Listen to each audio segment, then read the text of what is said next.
To learn the good, the bad, and the reality of the nomadic lifestyle, click the subscribe button so you don't miss anything. Click the bell notification. So here we are at our second park that has free electric and free water. As you can see, these are really nice. They're kind of littered around the Lubbock, Texas area, but we're also seeing a few in New Mexico. New Mexico is a lot harder to find. So what these are is city parks. This one I think must be a county park because it's 7 miles outside of a town, which is unusual compared to the other ones we've been to. Nebraska has these. South Dakota has some of these.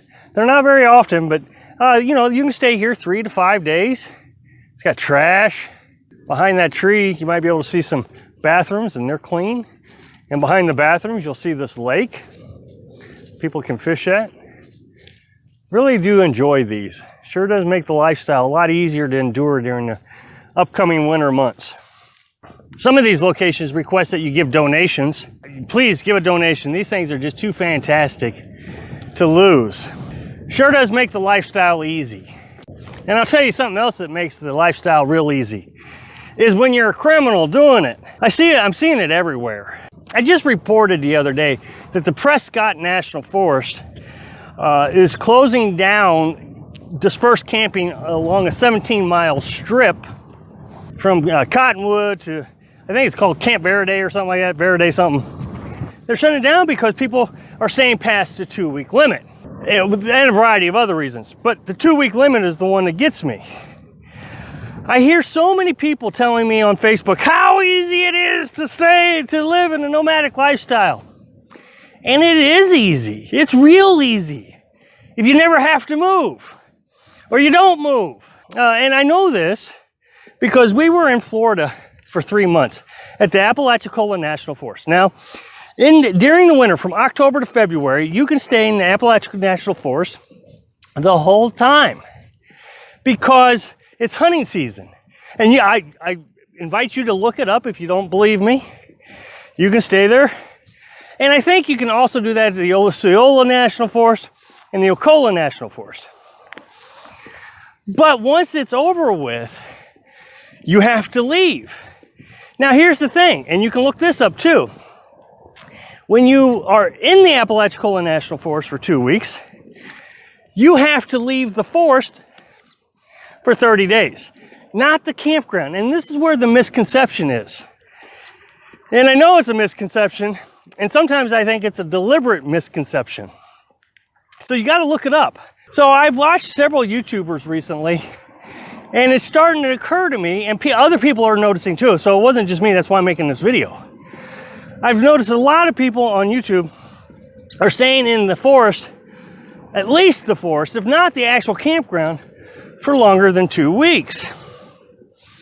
I mean, this one lady completely admitted, I stayed in the Coconino National Forest for 2 months. Well, the Coconino National Forest, again, look it up, has a 14-day stay limit in the forest. Not only did I look it up, I had a ranger knock on my door, beat down my door, and explain to me, you gotta leave in 14 days. And I said, yes, sir. I don't mean the campground. I mean the forest. Yes, sir. Even this ranger, I would assume, is getting a little bit aggravated that people are staying past the 14-day stay limit. And so last night I was watching a live feed, and somebody questioned him too, and said, I noticed that you've been in a national forest longer than 14 days. And he said, oh no, I stay here 12 days and then I leave for 30. And every one of his videos, he's in this forest. There's a lake, there's the whole thing. There's this push to tell everybody to come out here, it's easy living, but you have to start learning how to break the rules. And there's this mentality, it's easier to ask for forgiveness than it is for permission.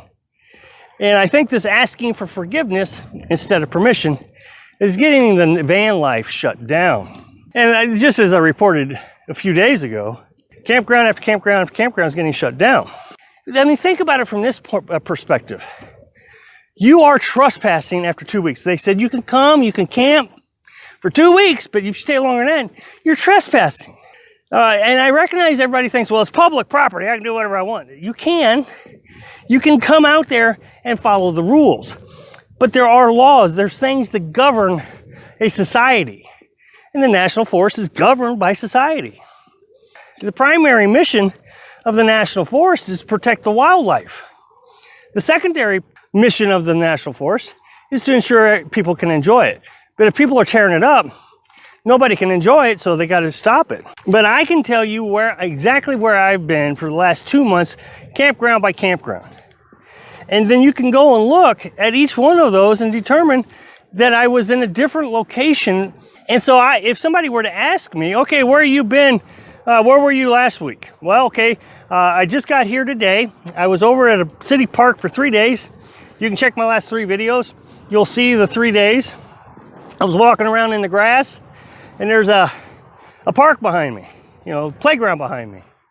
And before that, I was in New Mexico in a conservation area for 7 days, and that's the requirement there, 7-day stay limit. And that's another thing you got to watch out for. I heard a YouTuber say the other day, oh, I don't know what the stay limit is here. I just leave before the 14-day stay limit. Well, I've been to 2 campgrounds, but the last 2 campgrounds I was at, the major, out in the forest, was 7 days. And so when they're telling you this lifestyle's easy, yeah, it's real easy if you don't have to move. I've seen Facebook people post picture after picture telling us, we're in the Coconino National Forest. And if you go down their timeline, you can see they've been there longer than the 14 days. They're telling on themselves. And you see this mentality with water too. I know a lot of people don't seem to think that stealing water is stealing, but it is stealing. A lot of these cities have to pay for their water. I seen RVs pull up to back of gas stations, and they're filling up a 150-gallon tank.